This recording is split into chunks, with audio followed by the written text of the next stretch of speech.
Bueno, luego de ver cómo diseñar mi sesión gamificada, vamos a ver algunos consejos de cómo aplicarlo en el aula, ¿sí?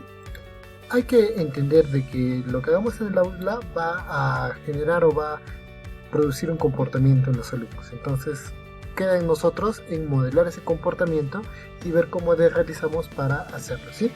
Hay que entender que el comportamiento se debe a una combinación de factores, en este caso motivación, habilidad, y todos ellos están siempre influenciados o inician con un disparador, ¿sí?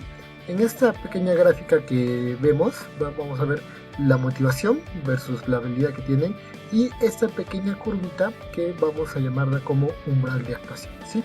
Todo aquello que caiga dentro de este lado, es decir, van a ser nuestros disparadores que van a tener éxito, y los de acá que van a tener fallas. En pocas palabras podemos leerlo así, ¿sí? Si la motivación, mejor dicho, para una tarea que sea muy difícil, los chicos van a necesitar una mayor motivación. Entonces, entre más difícil sea la actividad que le vamos a indicar, vamos a necesitar una mayor motivación. Y entre más fácil sea el trabajo que vamos a usar, los disparadores que vamos a necesitar o la motivación va a ser mucho más baja, ¿sí? Entonces lo que nosotros tenemos que lograr es esto de acá, ¿sí? Que la habilidad que manejen esté más o menos en un punto intermedio para que no necesitemos generar tanta motivación en los alumnos de forma tal que ellos puedan realizar o controlar su comportamiento, ¿sí? Vamos a ver entonces qué tipo de disparadores podemos utilizar nosotros, ¿sí? Hay tres tipos de disparadores que vamos a ver. Los disparadores tipo Spark o chispa, los cuales incrementan la motivación, los cuales se deben dar al inicio, al iniciar. Como por ejemplo, estoy empezando mi clase y de repente Juanito me responde una pregunta, me hace una acotación, entonces yo le doy, hago una pregunta, se los invito. ¿Quién conoce el año en que fue descubierto, digamos, América? Entonces es un disparador que puedo usar. Si es algo muy sencillo, por ejemplo, si lo trabajo con chicos de quinto secundaria, siguiendo la gráfica, es algo que deberían saber, entonces caería dentro del terreno de lo sencillo y debería haber bastantes alumnos que se motivan a participar, ¿sí? Aquellos que son facilitadores, ¿sí? Entonces son aquellos disparadores que nosotros vamos a introducir, o es como darles una pista, por así decirlo, a los alumnos para que puedan hacerlo.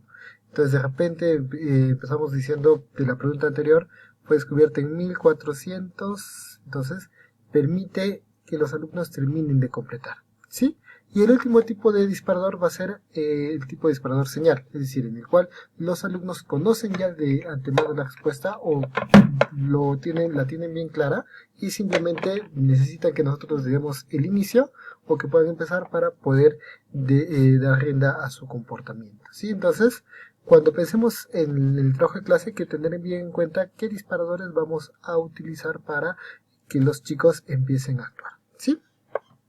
Entonces, ya con el trabajo en clase, para poder ahondar más en estos disparadores, nosotros primero tenemos que identificar aquellas cosas que motivan a nuestros alumnos, para a partir de ello diseñar los disparadores y a partir de ello poder trabajar bastante la motivación para que cumplan los retos. Entonces tenemos que averiguar qué les gusta, qué es aquello que lo motiva, qué es lo que los mueve, los pone a hacer, y qué características tiene el grupo en general. Por ejemplo, si es que a todo mi grupo de alumnos les gusta, digamos, BTS, ¿ya? En el caso de secundaria, entonces de repente entrar con una cancioncita o utilizar algo relacionado a ese grupo puede funcionar. De repente, si a mis alumnos les gustan bastante los superhéroes, ¿qué es lo que puedo hacer? Puedo de repente, en vez de poner un problema, de poner que se llama la manzana cae del segundo piso, ¿cuánto demorará en tocar la tierra? Podría utilizar, no sé, de repente Goku agarra y lanza un poder que tiene tal cantidad de joules, ¿cuánto tiempo demorará? Entonces, utilizar esas características del grupo para encontrar la motivación y darle una narrativa diferente. Se van a dar cuenta en el desarrollo de este módulo que muchas de las cosas que ya tenemos podemos seguir usándolas, ¿sí? Es más, podemos seguir usándolas tal y cuales son. Lo único que hay que cambiar es la narrativa o cómo se lo presentamos. Y si los amoldamos a estas cosas de acá, nos va a ser muy útil. El segundo paso, como ya lo habíamos comentado, bueno, era definir los objetivos en general para la clase, que tienen que ser específicos, medibles, alcanzables, relevantes y útiles.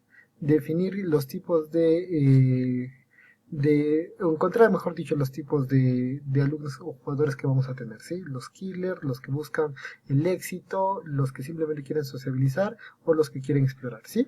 Y trazar qué comportamientos yo quiero que se den durante toda la clase. Quiero que compitan mucho, quiero que de repente colaboren entre todos, va a depender o estos factores van a ser variables, ¿sí? Después de esto hay que identificar en la clase los momentos, ¿sí? O los elementos que hay en el juego. ¿En qué momento van a realizar cada cosa? Cómo hacer viral, es decir, cómo involucrar o incluir a la mayor cantidad posible de todos nuestros alumnos y ver sobre todo que estos se diviertan, ¿sí? Recuerden, la diversión es importante dentro de todo esto porque va a ser nuestro motor o va a ser que va a ser la gasolina que impulse o que mantenga todo trabajando, ¿sí? Luego hay que identificar dentro de los procesos de la clase los ciclos de actividad. Ya los mostramos en el anterior video, ¿sí? ¿Qué cositas chiquitas voy a hacer de manera rápida para que genere la retroalimentación y los alumnos, en pocas palabras, practiquen una y otra vez?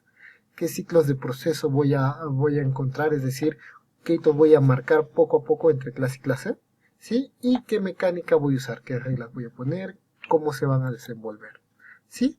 Después hay que establecer el sistema de puntos o cómo yo voy a entregar las recompensas o los refuerzos positivos o negativos.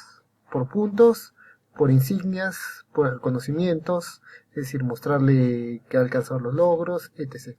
Tanto los refuerzos positivos como los negativos, ¿sí? Después, dentro de la clase tienen que definir o encontrar esto ustedes, ¿sí? Es decir, la zona de flujo. Como mirábamos acá, la zona de flujo es exactamente lo de definir bien, o sea, encontrar el equilibrio entre la habilidad que tengan los alumnos y la dificultad que haya o la motivación para que puedan trabajar y sobre ello puedan establecer o puedan avanzar dentro del desarrollo, ¿sí? Hay que mediar entre las habilidades del alumno, saber qué tanto pueden hacer, qué no pueden hacer, y esto lo van a ver sobre todo un poquito más reflejado todo lo que es la zona de desarrollo próximo, ¿sí? De que se llama de Vygotsky. Si le damos un repaso a este concepto, nos va a ayudar bastante a entender o poder medir bien o encontrar esta zona de flujo, ¿sí? Lo siguiente es encontrar la narrativa o el cuento que se llama la narrativa o el storytelling referente, ¿sí? Como les comentaba antes, muchas de las sesiones que tenemos, lo único que vamos a tener que hacer es simplemente crearle una narrativa dentro de lo que estamos haciendo para darle un contexto y construir un escenario en el cual se pueda desenvolver, ¿sí?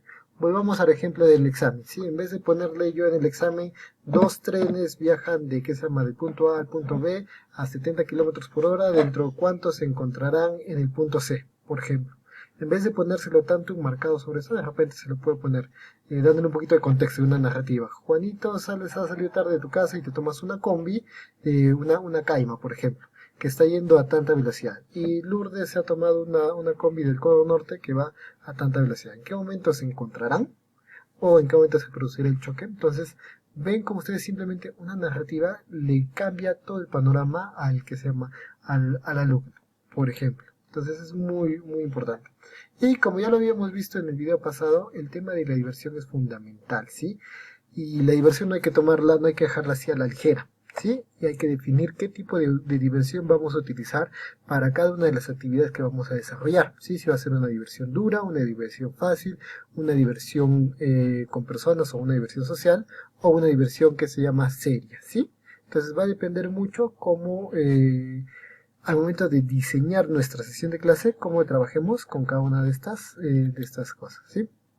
Lo más importante, sobre todo al final, es que ustedes tienen que probar este modelo, ¿sí?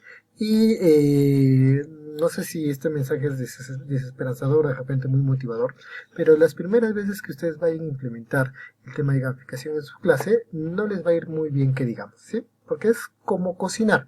Poco a poco, con la práctica, se va a ir haciendo mejor. Lo importante es que no dejen de hacerlo, ¿sí? Entonces, para que nos pueda ir bien, en la medida que planeemos lo suficiente, que hagamos lo suficiente, que nos sentemos después y miremos y analicemos qué hemos hecho bien, qué hemos hecho mal, vamos a poder ir mejorándolo para volver a actuar y volver a hacer lo mismo. Entonces, las primeras sesiones de repente no miran muy bien, pero poco a poco ya vamos a ir progresando, ¿sí?